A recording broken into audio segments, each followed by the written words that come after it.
Kita masuk kepada subtopik yang ke-6, subtopik yang terakhir, aplikasi teknologi hijau dalam pengurusan sisa industri. So, teknologi hijau ialah teknologi atau aplikasi yang dibangunkan untuk mengurangkan impak aktiviti manusia terhadap alam sekitar.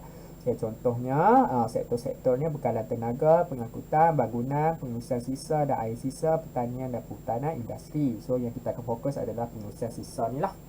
Iaitu kita semula dan kaedah olahan larut lesapan tapak pelupusan. Okey. So, pendekatan teknologi hijau dalam pengurusan sisa dan air sisa. So, pengelupusan sisa, pengurusan tempat pelupusan, olahan air sisa. Semua peringkat-peringkat ni kena guna pendekatan teknologi hijau lah untuk mengurangkan kesan terhadap alam sekitar. So, teknologi hijau dalam pelbagai peringkat pengurusan sisa. Contohnya, sisa pepejal tadi, kita ada pengkomposan sisa pepejal organik. Contohnya sisa makanan kan. So sisa makanan kita buat kompos. Kompos ni maksudnya kita perap dia supaya dia menjadi baja. Okey. Selain itu, sisa pepejal kita boleh asingkan kepada kaca, aluminium, kertas untuk disisa kita semula. Okey, untuk pengumpulan sisa pepejal, pusat pengasingan sisa dan kita juga boleh kita semula. So, sisa pepejal tu dia ada dua cara lah. Salah satunya boleh kita hantar kepada syarikat pembersihan ataupun inisiatif diri kita sendiri untuk menita semula pada peringkat awal lagi. Kita dah asingkan. Okey, tapi kalau kita guna syarikat pembersihan, dia akan buat pusat pengasingan sisa lah. Dia akan hantar ke pusat pengasingan sisa, di mana pusat pengasingan sisa ni akan asingkan sisa pepejal tadi. Maka dia hantar kepada pusat kita semula. Manakala yang tidak boleh dikita semula, dia akan masuk ke dalam penunuan ataupun incineration, pembakaran lah. Maksudnya kita hanguskan bahan-bahan yang tidak boleh dikita semula. Lepas tu, bahan yang kita boleh lupuskan, yang ni yang tidak boleh dilupuskan secara semula jadi. So, kita kena penunuan. Yang boleh kita lupuskan secara semula jadi, kita boleh lupuskan dan kita sebenarnya boleh manfaatkan dia sebagai olahan larut lesapan tapak pelupusan ataupun pengumpulan gas metana untuk biogas. Untuk biogas lah. Untuk biogas menghasilkan elektrik, yang ni fizik tingkatan 5. Okay. So, ada jugalah tentang penghasilan tenaga elektrik daripada sumber biogas. Okay, so kita tengok kepada proses rawatan air sisa pula tadi. Pepejal, sisa pepejal ni air sisa. Air sisa ni air kumbahan lah. Kumbahan.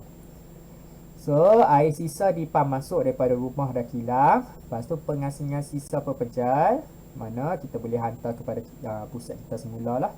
Tapi air itu kita masuk kepada proses elektro penggumpalan, yang kalau dahulunya waktu kita belajar tingkatan 2, sains tingkatan 2, kita guna proses penggumpalan tu kita tambah bahan kimia. Tapi yang ni kita guna elektro penggumpalan, mana benda tu akan menjadi ion. Ion-ion akan diasingkan lah mengikut positif dan negatifnya. Lepas tu proses pengasingan pepejal dan air sisa. Lepas tu nombor 5, penggumpalan enak cemar.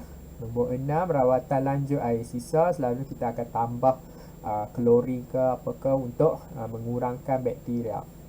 Lepas tu barulah kita turaskan dan lepaskan effluent ke sumber air. Effluent tu maksudnya sisa air yang telah dirawat ke dalam air semula jadi balik. So, ni adalah dia punya proses rawatan air sisa.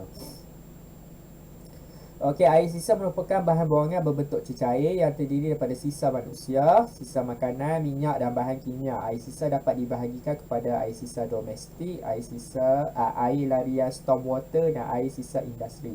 Okey, stormwater tidak disebut tadi. Stormwater ni adalah air hujan yang kita perangkapkan melalui sistem perparitan. Contohnya dekat jalan raya ada satu kawasan lubang kan, tepi-tepi jalan raya tu ada lubang di bawah laluan pelintas pejalan kaki. Di bawah tepi jalan raya ada kawasan pelintas jalan kaki. So, dekat bawah tu ada lubang-lubang untuk memerangkap air hujan masuk ke dalamnya.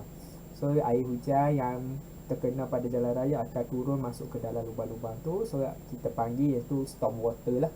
Dan storm water tu pun boleh kita manfaatkan sebenarnya. So dengan syarat kita kena rawat jugalah storm water tu.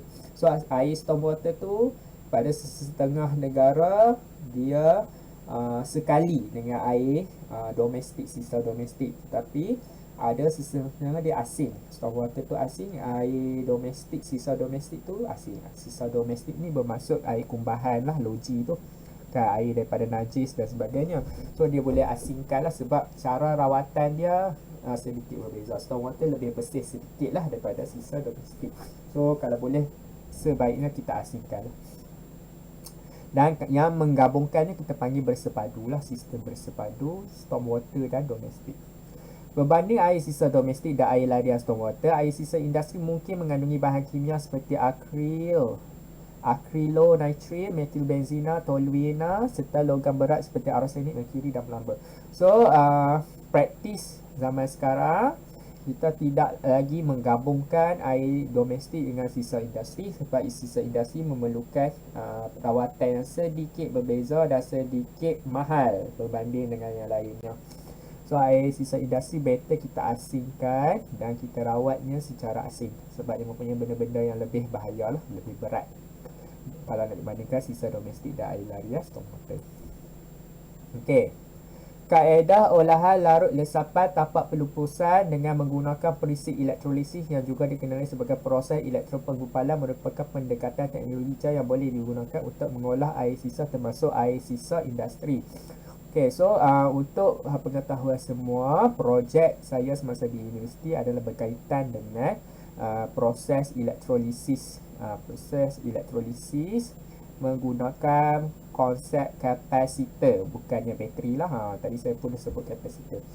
So di mana ion-ion yang hadir di dalam air laut contohnya, okay, dekat kawasan negara yang di mana tiada air sungai ataupun air tawar, tiada sumber air tawar, maka dia dikelilingi oleh air laut. Contohnya negara Afrika Selatan kan, negaranya dikelilingi oleh laut tetapi kurang sumber air tawar kerana kebanyakan negara di Afrika Selatan terdiri pada gurun pasir. Maka bagaimana mereka nak dapat access to the clean water kan, sebab air yang bersih merupakan salah satu ciri-ciri tamadun yang terbaik lah, yang hebat. So untuk mengatasi masalah air bersih, mereka perlulah menggunakan air laut kan, air laut yang masin itu. So air laut yang masin tidak sesuai untuk minuman dan kegunaan harian. So salah satu cara kaedahnya adalah untuk membuat membran di mana kita boleh buat reverse osmosis. Sistem reverse osmosis ni sangat mahal, dia memerlukan tenaga elektrik yang tinggi.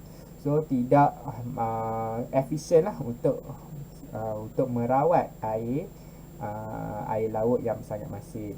Tapi sebenarnya dia menghasilkan air yang bersih juga, cuma dia punya input elektriknya dengan output air bersih tu tidak berpatutan. Kerana kita masukkan tenaga elektrik yang banyak tetapi air bersih yang dihasilkan tu sedikit sahaja. So dia tidak efisien. So kaedah yang saya buat untuk projek di semasa saya di universiti menggunakan kaedah kapasitor tadi, di mana ion-ion di dalam air masin tu, air laut tu ada ion-ion, ion positif akan pergi kepada satu elektrod dan ion negatif akan pergi ke satu elektrod. Hanyalah air yang tiada ion, iaitu air yang tiada kandungan garam mineral yang akan melepasi kita punya device tu lah, alat itu, dan kemudiannya air itu akan dituraskan, difiltrate dan sebagainya lah untuk rawatan yang seterusnya.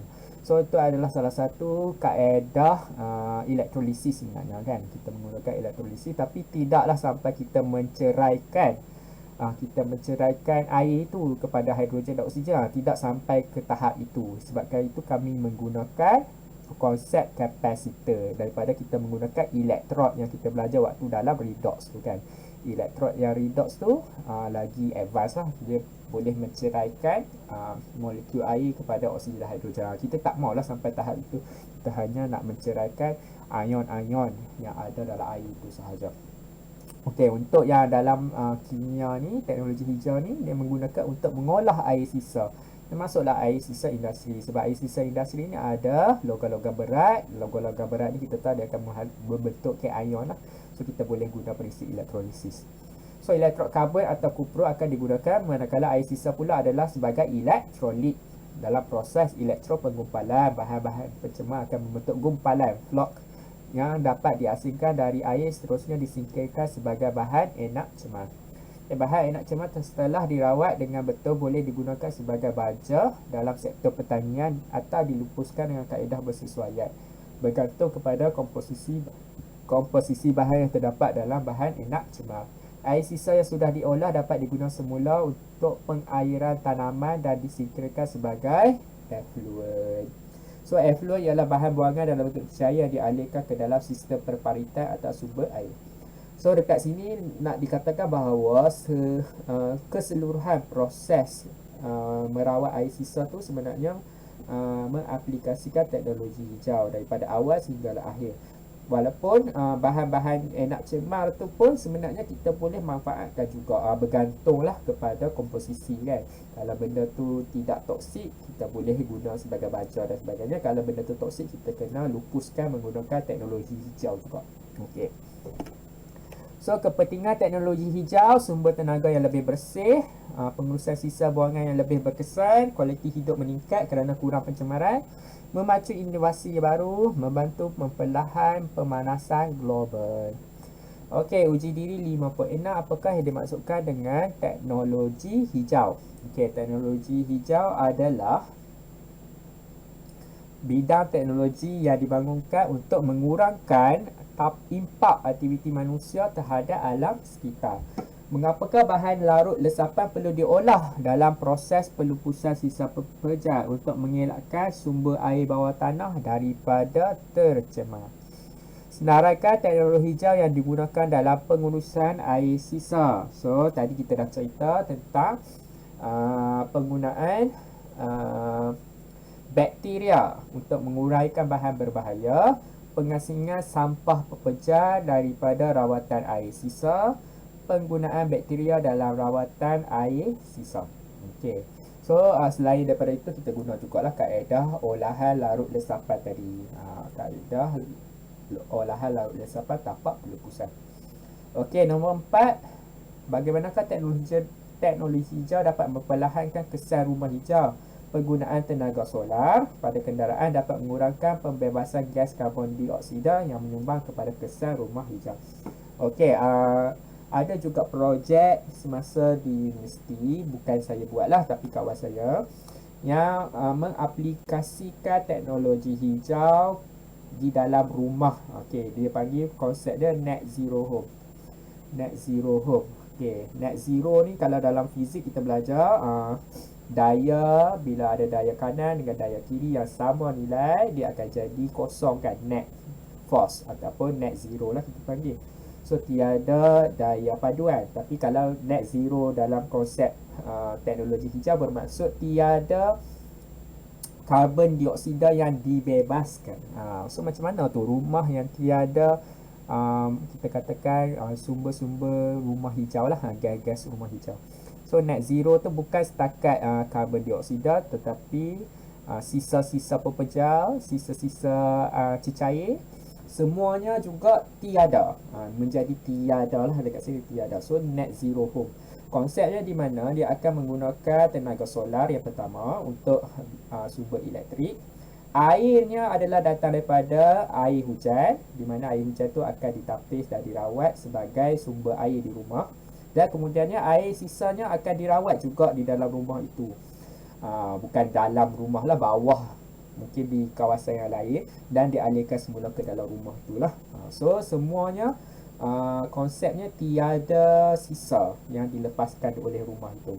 Selain daripada itu, tadi saya cerita juga tentang konsep tiada karbon dioksida. So, bila kita bernafas, kita akan melepaskan gas karbon dioksida. So, bahan untuk membuat rumah tu, bahan konkrit, simen dan sebagainya tu dapat menyerap gas karbon dioksida itu, maka kuranglah ataupun tiada pembebasan gas karbon dioksida dilepaskan. So ini topik ni sebenarnya topik yang baru, teknologi hijau ni dalam kimia, very interesting sebab dia berkaitan dengan projek kejuruteraan saya dahululah. So seronok jugalah sebenarnya untuk mengajar topik ini. So dia membuka minda pelajar-pelajar untuk membuat inovasi, untuk mengimprovekan, memanfaatkan alam sekitar, mengurangkan impak aktiviti manusia terhadap alam sekitar. Itu adalah tujuan utama teknologi hijau lah. Dia akan berkembang dan terus berkembang dalam semua bidang, tak semestinya dalam bidang kimia, fizik dan biologi juga. Okey, itu saja untuk kimia. Maka kita telah pun habis.